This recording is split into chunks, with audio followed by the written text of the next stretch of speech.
நாமக்கல் மாவட்டம் குமாரபாளையம் பகுதியில் நள்ளிரவில் வாகனத்தில் சென்ற நபரை நடுரோட்டில் அடித்து உதைத்து மண்டையை உடைத்த வழக்கில் தலைமறைவாக உள்ள அதிமுக நகர செயலாளர் பாலசுப்ரமணியனை போலீசார் தனிப்படை அமைத்து தேடி வருகின்றனர்.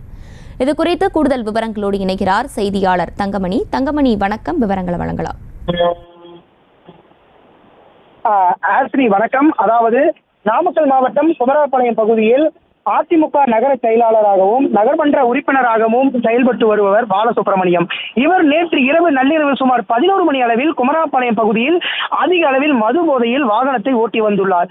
இந்த நிலையில் அப்பள்ளிய ஆலங்கூர் பிரிவு சாலை பகுதியில் குமாரபாளையம் பகுதியைச் சேர்ந்த அருண் என்ற நபரும் வாகனத்தை ஓட்டி வந்துள்ளார். இதை பார்த்த பாலசுப்ரமணியம் உடனடியாக வாகனத்தை நிறுத்திவிட்டு அருணை வழிமறித்து, நீ யார், நீ எதற்காக இங்கே வருகிறாய் என்று கேட்டபொழுது அதற்கு அருண் நீங்கள் யார் என்று கேட்டதற்கு உடனடியாக பாலசுப்ரமணியம் அருணை அடித்து உடைத்துள்ளார். இதில் கீழே இருந்த கல்லை எடுத்து அருணின் தலையில் அடைத்த பாலசுப்ரமணியம் அருண் படுகாயங்களுடன் குமாரபாளையம் அரசு தலைமை மருத்துவமனையில் அனுமதிக்கப்பட்டிருந்தார்.